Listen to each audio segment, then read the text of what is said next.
Le 7 septembre 2025, un signal jugé impossible fissure 50 ans de certitude géologique. En quelques heures, deux chiffres seulement, une densité de diamants hors norme et une matrice de carbone d'une instabilité extrême, suffisent à faire basculer une mission de routine en alerte stratégique mondiale avec des marchés soudain sous tension. Qu'est-ce que cela change pour vous quand on comprend que chaque carat peut rallumer de vieux appétits et imposer de nouvelles pressions? Une aube minérale s'ouvre sur le Sahel, éclatante et lourde de conséquences. Cette analyse promet une chose précise, comprendre pourquoi une découverte minérale peut redéfinir un État bien au-delà de sa valeur marchande. En 10 mots, l'enjeu est clair, préserver la souveraineté avant que la richesse ne la déforme. Derrière l'annonce spectaculaire, le impose un dilemme concret. Transformer un avantage géologique en trajectoire politique maîtrisée sans céder à l'euphorie ni aux pressions extérieures. Ce qui est en jeu dépasse l'extraction. Il s'agit de décider qui contrôle l'information, le rythme, puis la transformation d'une ressource devenue stratégique. Les comparaisons internationales, immédiates, montrent à quel point une richesse mal encadrée peut fragiliser des institutions, créer des dépendances et déplacer des équilibres régionaux. À l'inverse, une gestion rigoureuse peut renforcer la cohésion interne et crédibiliser un État sur la scène diplomatique. Pour la question n'est donc pas seulement combien, mais comment et pour qui.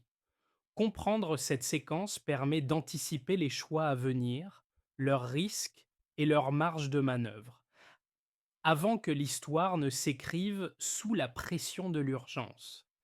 Les premières vérifications croisées révèlent un écart net, un taux de pureté supérieur d'environ 6% aux standards mondiaux, confirmé à la fois par les carottages et par les relevés satellitaires. Cette concordance immédiate entre données terrestres et orbitales suffit à transformer un simple signal en certitude géologique, dissipant les doutes initiaux des équipes sur le terrain. À partir de là, l'événement quitte le registre de l'hypothèse pour entrer dans celui de la décision. Le contexte éclaire pourquoi cette révélation pèse autant. Le se situe dans une zone volcanique longtemps jugée marginale, explorée sans résultat probant pendant des décennies. La découverte rompt donc une continuité historique. Elle contredit les modèles admis et oblige les institutions scientifiques à réviser leurs cartes de référence.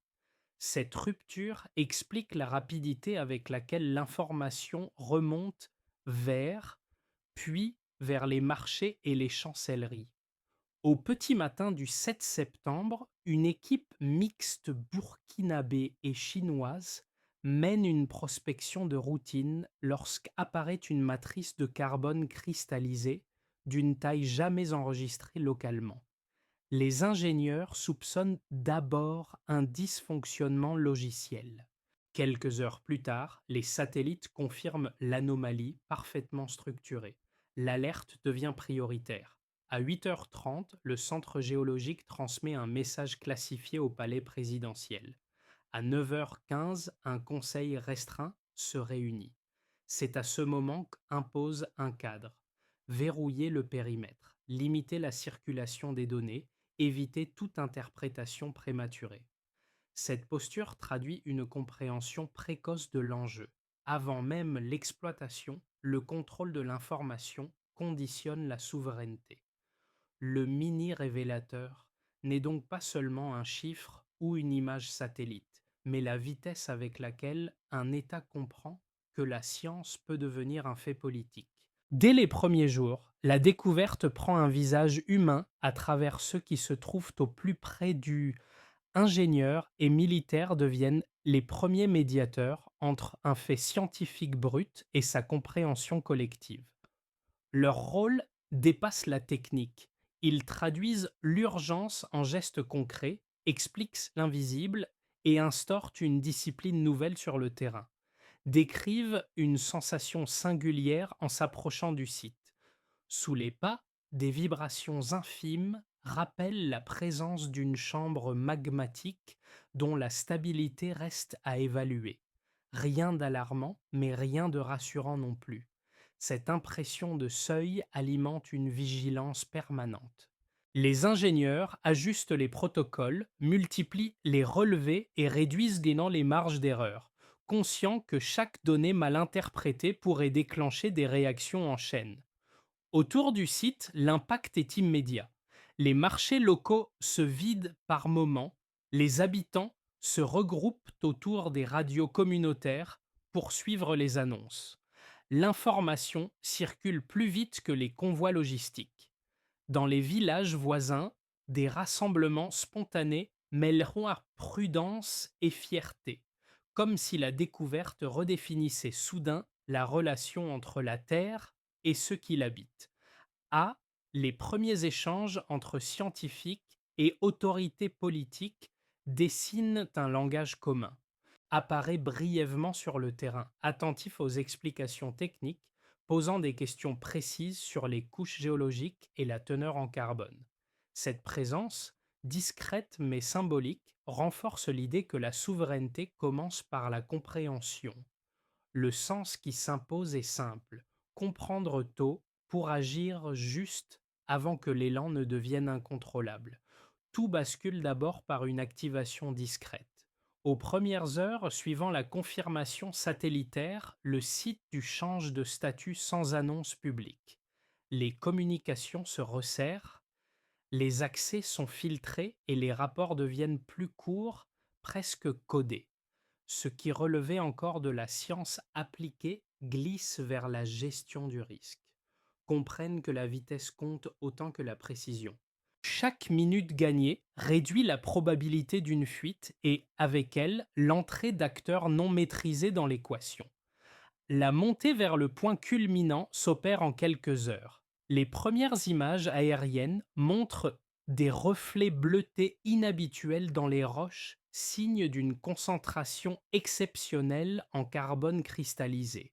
Les géologues multiplient les carottages de validation, tandis que les forces de sécurité établissent un périmètre élargi. Des drones civils repérés dans la zone sont neutralisés. L'urgence n'est plus seulement scientifique, elle devient politique. À Haye, les ministères réagissent en cascade, chacun mesurant que le pays franchit un seuil inédit. Le moment d'apogée survient lorsque l'information quitte le cercle fermé des experts. Le soir même, une chaîne panafricaine diffuse au monde l'expression qui cristallise l'attention: le plus grand gisement de diamants jamais observé. En moins d'une heure, les marchés internationaux frémissent. Certains courtiers suspendent leurs transactions, d'autres exigent des évaluations immédiates. Les comparaisons affluent, notamment avec les premières découvertes pétrolières du XXe siècle. Le Sahel, longtemps perçu comme périphérique, entre brutalement dans une lumière géoéconomique inattendue. Au cœur de cette séquence, adopte une ligne de conduite rigoureuse. Un conseil restreint est réuni, les consignes sont claires: réduire la communication, verrouiller les routes, éviter toute interprétation hâtive. Cette posture vise à contenir l'emballement, autant à l'intérieur qu'à l'extérieur du pays. La priorité n'est pas de célébrer, mais de stabiliser. L'événement doit être intégré, non subi. La rémanence s'installe ensuite, lorsque l'euphorie cède la place à la méthode. Les ministères structurent des protocoles d'action, associant scientifiques, militaires et économistes. Les universités organisent des séminaires d'urgence pour analyser les premiers résultats. Les coopératives locales demandent à être consultées sur les perspectives futures. Dans les rues, l'excitation demeure, mais elle se teinte de prudence. Chacun comprend que la richesse peut autant unir que fragiliser. En quelques jours, le passe d'un signal anormal à un processus national organisé. L'enchaînement, activation, apogée, puis consolidation dessine une chronologie nouvelle. La découverte cesse d'être un instant spectaculaire pour devenir une responsabilité continue inscrite dans le temps long. La base de référence établie par les géologues est claire, puis l'écart apparaît nettement. Les premiers rapports indiquent environ 2,4 millions de tonnes de roches diamantifères sous l'Ud, une quantité déjà exceptionnelle pour une zone volcanique isolée. L'analyse suivante révèle qu'environ 6% de cette masse est directement exploitable, soit plus du double de la moyenne mondiale estimée autour de 2,8%. Cette différence mesurable transforme une découverte prometteuse en potentiel stratégique rare. Un second delta se dessine dans la qualité du matériau. Les carottages montrent un ratio de pureté supérieur au standard observé au Botswana et en Yakoutie lors de leur phase initiale d'exploitation. Chaque point de pureté supplémentaire augmente la valeur finale tout en réduisant les pertes lors de la transformation. Pour les décideurs, cette donnée n'est pas abstraite. Elle conditionne le choix entre exportation brute et traitement local, et donc la capture de valeur sur le territoire national. Les effets chiffrés s'étendent rapidement au marché. Dans les 10 jours suivant l'annonce publique, les investissements régionaux liés au secteur minier et technologique progressent d'environ 18%. L'indicateur reste volatile, mais il signale un changement de perception. Le n'est plus vu uniquement comme un espace de risque, mais comme un pôle d'opportunité encadré. Parallèlement, le prix du diamant brut enregistre une hausse rapide d'environ 11% avant de se stabiliser, illustrant la sensibilité d'un marché mondial à une découverte concentrée et politiquement maîtrisée. Un troisième ensemble de chiffres concerne la sécurité. Le budget de défense intérieure est augmenté d'environ 22% afin de protéger le périmètre dû. Cette hausse finance des moyens de surveillance, dont des drones et des capteurs géomagnétiques destinés à prévenir toute extraction illégale. Les experts militaires estiment que ces mesures réduisent significativement le risque d'ingérence directe ou indirecte. Ici, le chiffre n'est pas un signal de militarisation excessive, mais l'indicateur d'une anticipation assumée. Dans ce cadre, adopte une communication fondée sur la logique baseline vers delta. Il part des données brutes, expose l'écart créé par la situation burkinabé et explique ce que chaque indicateur signifie concrètement pour la population. Trois axes structurent alors la réponse publique. Sécuriser le site, transformer localement la ressource et transmettre les bénéfices sous forme d'institutions et de compétences. Les tableaux de suivi publiés par le ministère des Mines montrent une montée progressive des capacités nationales de contrôle et d'analyse. Ces preuves chiffrées produisent un effet cumulatif. Elles déplacent la découverte du registre symbolique vers celui de la gouvernance mesurable. La quantification n'épuise pas le débat, mais elle impose une contrainte salutaire. Chaque décision devra être évaluée à l'aune de données vérifiables. Dans ce sens, les chiffres ne ferment pas l'avenir, ils en dessinent les limites praticables. Deux lectures opposées se structurent rapidement autour du chacune appuyée sur des arguments cohérents. La première, portée par plusieurs institutions et chancelleries occidentales, estime qu'un contrôle intégral par le comporte des risques systémiques. Selon cette thèse, la concentration d'une ressource stratégique dans un seul État pourrait accentuer les tensions régionales, perturber les chaînes d'approvisionnement et accroître la volatilité des prix. Les défenseurs de cette position invoquent des précédents ou des découvertes majeures mal intégrées aux marchés mondiaux ont déclenché des cycles d'instabilité financière et diplomatique. Ils soulignent aussi que l'absence de mécanismes internationaux de supervision pourrait inquiéter les investisseurs et ralentir les flux de capitaux nécessaires aux infrastructures. La seconde lecture, soutenue par de nombreux acteurs africains, adopte une logique inverse. Elle considère que la maîtrise nationale complète constitue précisément la condition de la stabilité. Pour ses partisans, l'histoire récente du continent montre que la gestion partagée ou externalisée des ressources a souvent abouti à une captation de valeur au détriment des populations locales. Ils avancent qu'un contrôle souverain permet d'aligner extraction, transformation et redistribution sur des priorités nationales claires. Cette approche valorise la montée en compétences locales, la transparence institutionnelle et la capacité de l'État à imposer un calendrier plutôt que de le subir. La réponse aux deux thèses se construit à partir des faits observés depuis l'annonce. Les marchés n'ont pas connu de panique durable. Après une réaction initiale, ils se sont stabilisés, suggérant que la discipline affichée par rassure plus qu'elle n'inquiète. L'augmentation mesurée des investissements régionaux indique qu'une dynamique endogène peut émerger sans rompre les équilibres globaux. Par ailleurs, le renforcement ciblé de la sécurité montre que la souveraineté n'exclut pas la prévention des risques. Ainsi, le débat ne se résout pas par le choix exclusif d'un camp, mais par une convergence minimale. Quelle que soit l'architecture retenue, la gestion doit rester rigoureuse, lisible et fondée sur des données. Le devient alors un test de gouvernance plus qu'un simple enjeu de propriété.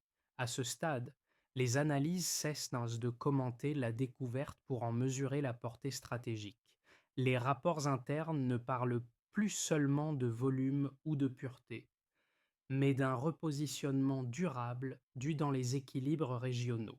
Le n'est plus un site minier potentiel, il devient un point d'ancrage autour duquel se redéfinissent doctrines économiques, partenariats et priorités institutionnelles. Les chancelleries étrangères ajustent leur posture, les demandes d'entretien se multiplient, les notes diplomatiques se densifient et les discours publics gagnent en prudence. Dans le même temps, les universités nationales préparent l'ouverture de nouvelles filières, anticipant une demande accrue en géophysique, en ingénierie minière et en transformation des matériaux. Le changement est silencieux mais profond. L'État se projette déjà au-delà de l'extraction. Au centre de cette recomposition introduit une notion structurante, l'unité stratégique. Elle lie la maîtrise de la ressource à la cohésion nationale et à la coopération régionale sans dilution de l'autorité. Les pays voisins observent et pour certains signalent leur intérêt pour des cadres de collaboration technique, conscients qu'un précédent est en train de se former. Ce milieu du récit révèle ainsi une bascule décisive. La découverte cesse d'être un événement à gérer. Elle devient une matrice politique. À partir de ce point, chaque décision future ne sera plus évaluée à l'aune de l'urgence, mais selon sa capacité à inscrire le pays dans un ordre nouveau, encore fragile, mais désormais pensable. Les effets de la découverte se matérialisent rapidement et touchent dans plusieurs cercles à la fois, du cœur de l'État aux périphéries régionales. Pour les institutions nationales, la première conséquence est organisationnelle.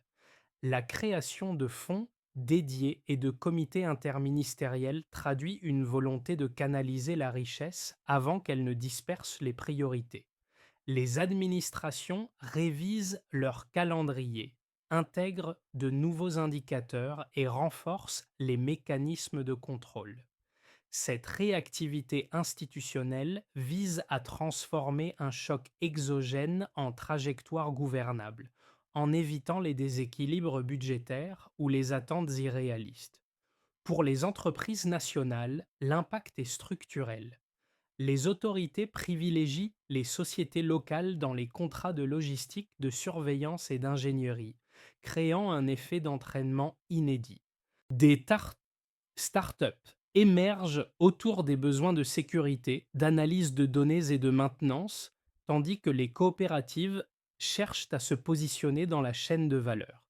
Cette dynamique ne garantit pas une réussite immédiate, mais elle ouvre un espace où l'activité économique dépasse la simple extraction pour inclure des services à forte valeur ajoutée. Pour les citoyens, les conséquences sont plus diffuses mais tout aussi réelles. L'annonce de projets éducatifs et sanitaires financés par les revenus futurs alimente une attente nouvelle. Dans les villes, la confiance se traduit par une consommation légèrement accrue et par un intérêt renouvelé pour les formations techniques. Dans les zones rurales, la découverte ravive le sentiment d'appartenance à un projet national commun. Cette dimension sociale reste fragile. Elle dépendra de la capacité de l'État à rendre visibles les bénéfices et à maintenir une communication claire. Pour l'espace régional enfin, le agit comme un catalyseur. Les pays voisins observent les choix burkinabés avec attention, certains proposant des coopérations techniques ou des formations croisées. Les corridors logistiques existants sont repensés non comme des axes d'exportation brute, mais comme des infrastructures intégrées à une vision sahélienne plus cohérente. Cette évolution suggère que la découverte pourrait renforcer l'interdépendance régionale plutôt que la concurrence. Dans cette configuration complexe, apparaît comme un arbitre permanent entre ambition et prudence. Sa ligne consiste à accepter les conséquences économiques et diplomatiques sans perdre de vue la cohésion interne. Le ne produit donc pas un effet unique, mais une série de répercussions imbriquées. Leur ampleur réelle dépendra moins de la taille du gisement que de la constance avec laquelle ces choix seront assumés dans la durée.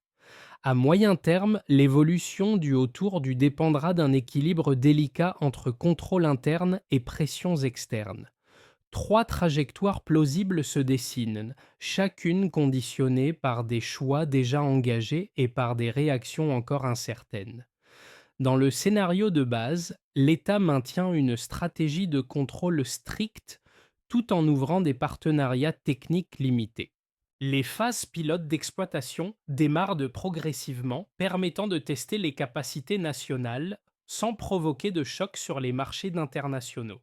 Les institutions gagnent en crédibilité grâce à une communication régulière et à des indicateurs publics de suivi. La croissance économique s'accélère de manière mesurée, portée par les investissements régionaux et par la montée en compétences locales. Ce scénario exige une gouvernance stable et une coordination constante entre ministères, mais il reste le plus compatible avec la prudence affichée jusqu'ici. Le scénario optimiste repose sur une intégration régionale renforcée. Le devient le noyau d'un réseau sahélien de ressources stratégiques avec des accords de formation, de transformation et de logistique partagés. Les infrastructures se développent conjointement, réduisant les coûts et augmentant la valeur ajoutée locale. Cette dynamique crée un effet d'entraînement sur l'emploi et sur l'innovation, tout en consolidant une autonomie collective face aux acteurs extérieurs. Elle suppose toutefois un haut niveau de confiance politique entre États voisins et une capacité à résoudre rapidement les différends. Le scénario critique, enfin, envisage une réaction défavorable des marchés et de certains partenaires internationaux. Des restrictions financières ou médiatiques ciblées pourraient freiner les projets, accentuant les tensions internes entre partisans de l'ouverture et défenseurs d'un contrôle total. Les retards accumulés pèseraient sur les attentes sociales, risquant de transformer l'espoir en frustration. Dans ce cas, la priorité deviendrait la préservation des acquis institutionnels afin d'éviter un isolement durable. Dans ces trois hypothèses, une recommandation de fond s'impose. Penser chaque décision comme un point d'ancrage plutôt que comme une réponse immédiate. La planification, plus que la vitesse, déterminera la capacité du pays à transformer une découverte exceptionnelle en trajectoire soutenable. À mesure que la découverte s'installe dans la durée, son impact se diffuse dans la vie quotidienne, bien au-delà des cercles institutionnels. Pour les travailleurs, les premières orientations publiques modifient les attentes. Les annonces liées à la formation technique et aux infrastructures renforcent l'idée que les compétences locales deviendront un levier central. Cette perspective redonne de la valeur au savoir-faire et réhabilite des parcours professionnels longtemps perçus comme secondaires. Chez les jeunes et les étudiants, l'effet est surtout culturel. Les établissements scolaires et universitaires intègrent la découverte dans leurs enseignements, non comme un récit spectaculaire, mais comme un cas concret de lien entre science, économie et responsabilité civique. Les filières scientifiques attirent davantage, portées par la possibilité d'une utilité sociale visible. Cette projection vers l'avenir nourrit une motivation nouvelle fondée sur l'idée que l'expertise peut servir directement le pays. Dans les communautés locales, notamment rurales, l'impact prend une forme plus symbolique. Les discussions autour du réactif des récits anciens et les inscrivent dans le présent. La ressource n'est pas perçue uniquement comme une richesse à extraire, mais comme un héritage à protéger. Cette lecture renforce la cohésion sociale et réduit la distance ressentie entre centres de décision et territoires périphériques. Pour le public au sens large, la découverte agit comme un révélateur. Elle oblige chacun à s'interroger sur sa place dans une trajectoire collective, apprendre davantage, transmettre un savoir, soutenir des institutions ou simplement adopter une vigilance civique. Ces gestes, modestes mais cumulés, donnent une profondeur sociale à un événement qui pourrait autrement rester abstrait. L'impact réel ne se mesure donc pas seulement en chiffres, mais dans la manière dont une société choisit de se projeter. La phase suivante repose sur une organisation méthodique destinée à transformer la découverte en trajectoire durable. Les autorités présentent une feuille de route structurée pensée pour relier la souveraineté minérale à la stabilité sociale et régionale, sans précipitation ni improvisation. L'objectif n'est pas d'accélérer à tout prix, mais d'ordonner les étapes pour éviter les dérives observées ailleurs. La première étape consiste à institutionnaliser le contrôle. Une autorité dédiée supervise la traçabilité, les flux et les concessions afin que chaque unité extraite soit enregistrée et vérifiable. Cette transparence vise à réduire les risques d'ingérence et à installer une confiance mesurable, tant à l'intérieur qu'à l'extérieur du pays. Elle crée un cadre où la règle précède l'opportunité. La deuxième étape porte sur la montée en compétences. Un programme de formation cible les ingénieurs, techniciens et chercheurs en lien avec les universités nationales et des partenaires techniques s'encadrer. L'enjeu est de maîtriser l'ensemble de la chaîne, de l'analyse géologique à la transformation, pour limiter la dépendance extérieure et capter davantage de valeur localement. La troisième étape organise la redistribution. Les revenus attendus sont orientés vers des priorités clairement identifiées: éducation, santé et infrastructures énergétiques. Chaque affectation est assortie d'indicateurs de suivi afin de rendre visibles les bénéfices pour la population et d'éviter la dilution des ressources. Enfin, une étape de prévention environnementale complète l'ensemble. Des études d'impact continu évaluent la stabilité du site et la protection des écosystèmes, privilégiant l'anticipation aux réparations tardives. Dans cette architecture, insiste sur un principe directeur. La souveraineté n'a de sens que si elle se traduit en institutions solides et en connaissances partagées. Au pied du un objet simple concentre désormais les récits, une pierre brute, encore marquée par la poussière volcanique, déposée là comme un repère silencieux. Elle rappelle les premières heures où les équipes ressentaient sous leurs pas ces vibrations ténues annonçant un basculement.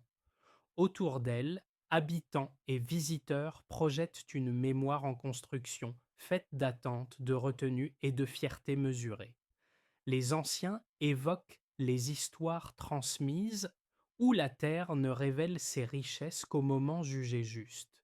Les plus jeunes y voient un signe d'avenir, non comme une promesse immédiate, mais comme une responsabilité à porter. Ce lieu devient un point de convergence entre passé et projection, entre ce qui a été longtemps espéré et ce qui doit désormais être construit avec méthode. Dans cette scène sobre rappelle une idée centrale. La lumière qui naît du sol exige de la mesure. Sa parole, reprise dans les écoles et les marchés, agit moins comme un slogan que comme un rappel de discipline collective. Elle invite à résister à l'ivresse du court terme pour privilégier la continuité. Le cesse alors d'être un événement spectaculaire. Il se transforme en motif, un fil discret reliant science, souveraineté et conscience civique. Cette clôture émotionnelle ne referme pas le récit, elle l'ancre.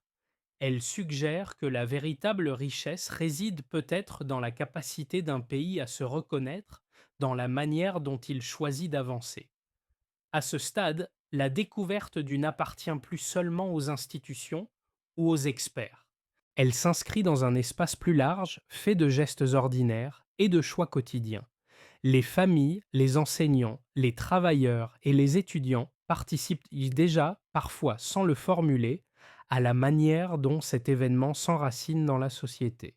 La richesse minérale n'impose pas une direction unique. Elle ouvre un champ de possibles qui dépend de l'attention collective. La pierre brute évoquée plus tôt devient alors un symbole discret. Elle rappelle que la valeur ne se mesure pas uniquement à ce qui est extrait, mais à ce qui est transmis, protégé et compris. Les discussions locales, les cercles d'apprentissage, les initiatives communautaires donnent une forme concrète à cette responsabilité partagée. Elles transforment un fait géologique en expérience civique. Dans cette dynamique, la parole publique compte autant que les décisions officielles. S'informer, débattre avec mesure, transmettre un savoir ou soutenir des institutions locales sont autant de manières d'ancrer la souveraineté dans le quotidien. Insiste sur cette continuité entre État et société, rappelant que la stabilité durable se construit rarement dans le spectaculaire, mais dans la constance. Alors, face à cette lumière naidue, quelle place choisissez-vous de prendre? Simple observateur ou acteur attentif d'une trajectoire collective en devenir?